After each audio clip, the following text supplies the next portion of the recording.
রাজনৈতিক দলের ভারপ্রাপ্ত চেয়ারম্যান একই সাথে প্রেস কনফারেন্স করে। ওই দিনই সরকার হচ্ছে লন্ডনে বেচে দিয়ে আসছে। সরকার, এই অন্তর্বর্তীকালীন সরকার, ডক্টর মোহাম্মদ ইউনূস, ওই দিনই সরকারটা লন্ডনে বেচে দিয়ে আসছে। ইতিমধ্যে আপনার মিডিয়া এখানে যারা আছেন, বিশেষ করে মিডিয়া নিয়ে আমি অনেকদিন ধরে কাজ করছি, মিডিয়ার সাথে মিডিয়ার ভাই যারা আছেন, যারা ইতিমধ্যে নৈর্ভৌক্তিক নির্মোহ বস্তুনিষ্ঠ সংবাদ পরিচালনা করতে চান,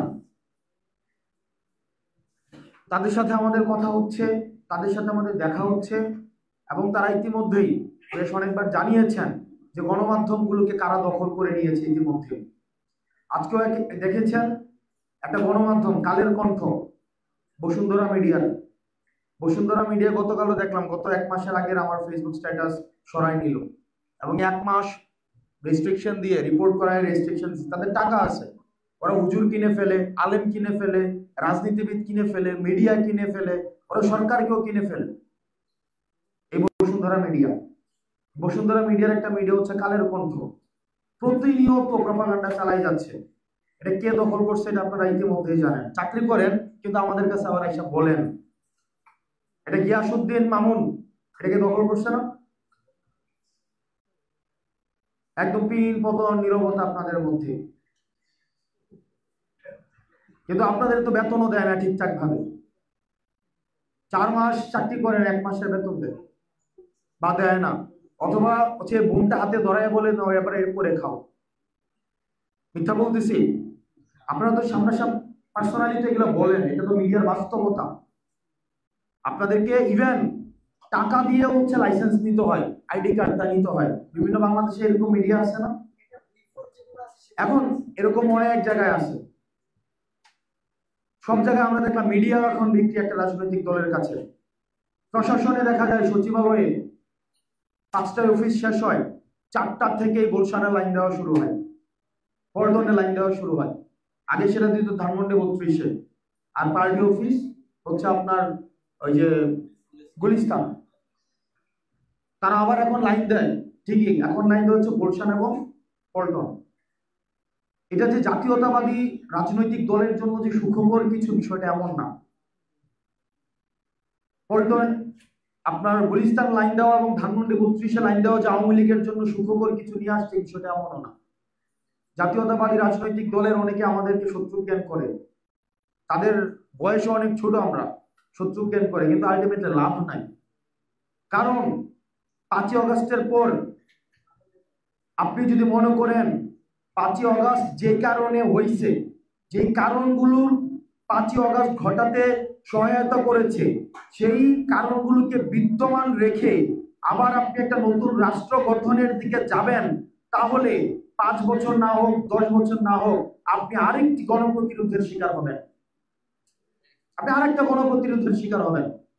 আমরা ইতিমধ্যে এটা ডিসপ্লে আমরা দেখতে শুরু করেছি।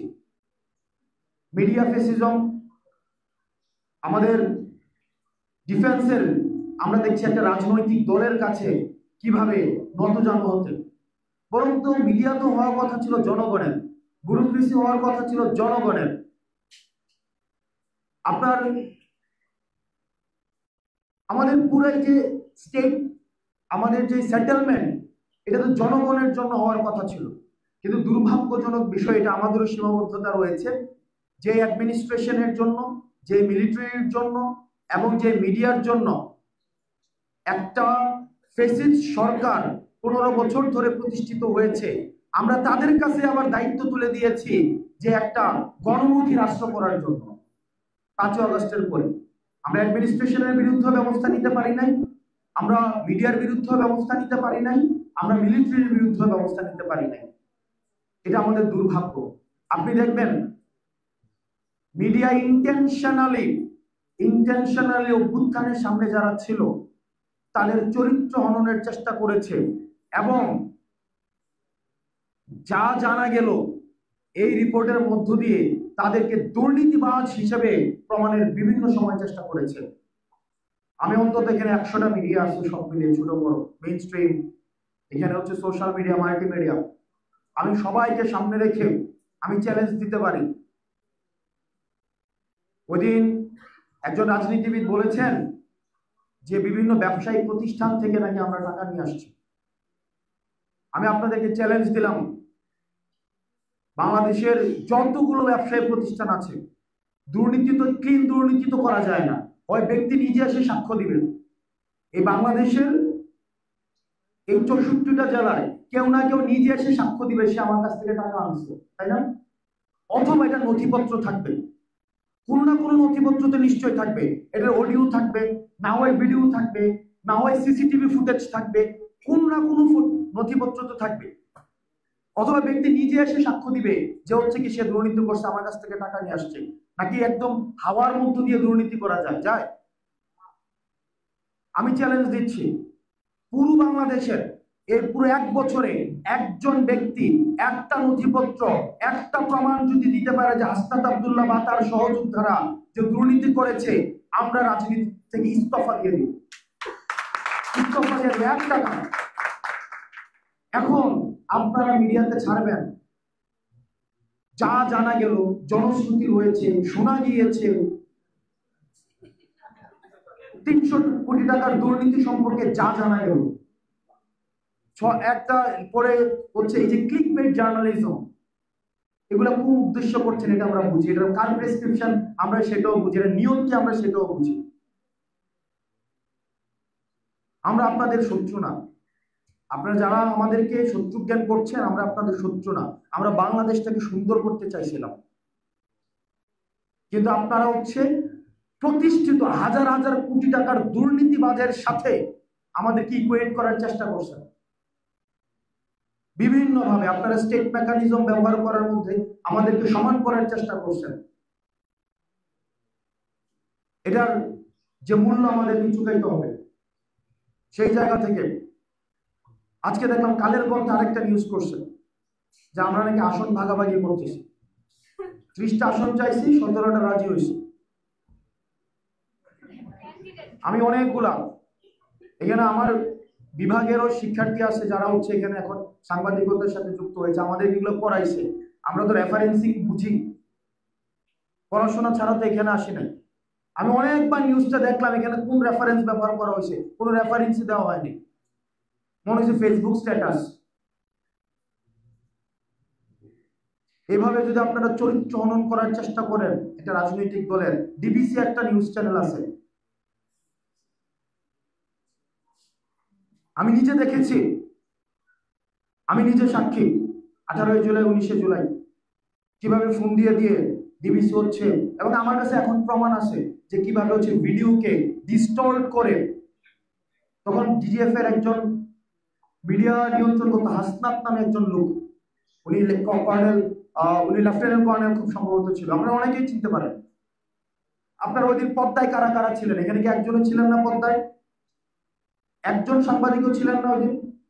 আমাদের 30 জন সাংবাদিক ছিল পদ্মায়।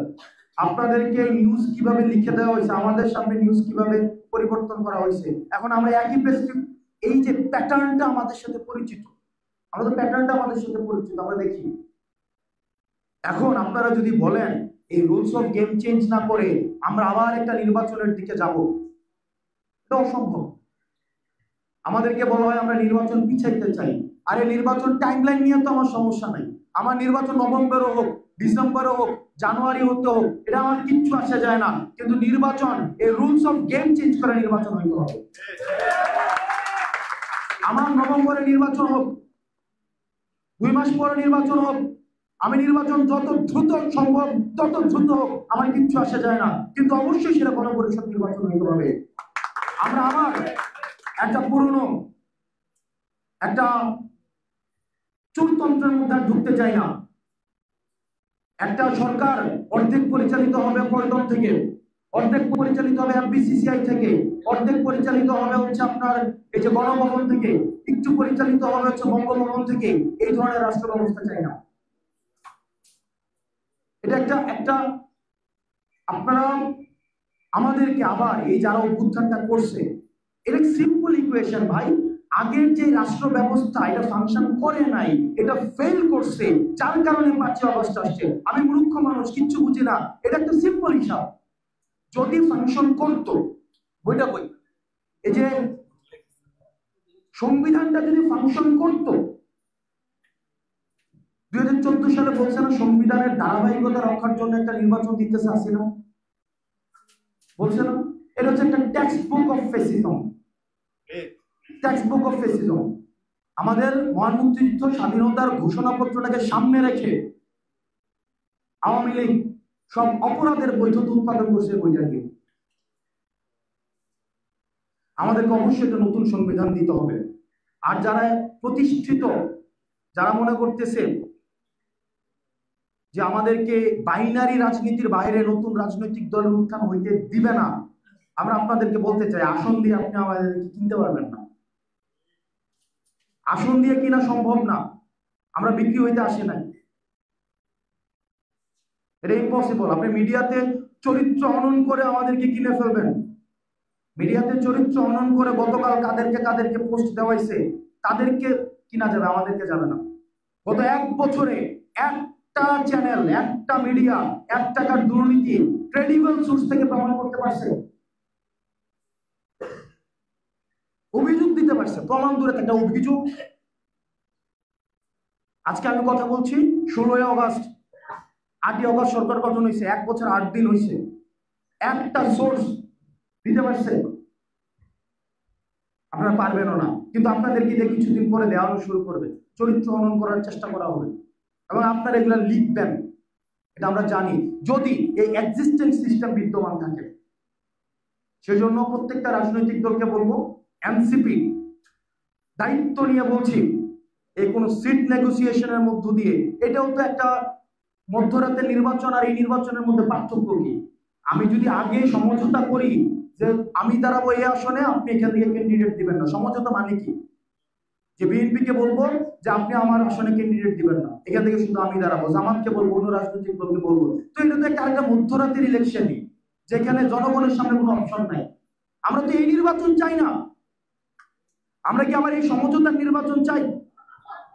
জনগণের সামনে অপশন থাকতে হবে, জনগণ, আমরা একটা নতুন সিস্টেম তৈরি হবে যেখানে জনগণের সামনে অপশন থাকবে, তার যদি পছন্দ হয় আমাকে ভোট দিবে, না হয় ভোটের মাধ্যমে দিয়ে রায় দিবে যে আমি সে আমাকে খারিজ করে দিয়েছে। এখন আবার আমরা আগের মতো করে এই সমঝোতার রাজনীতির দিকেই যাচ্ছি।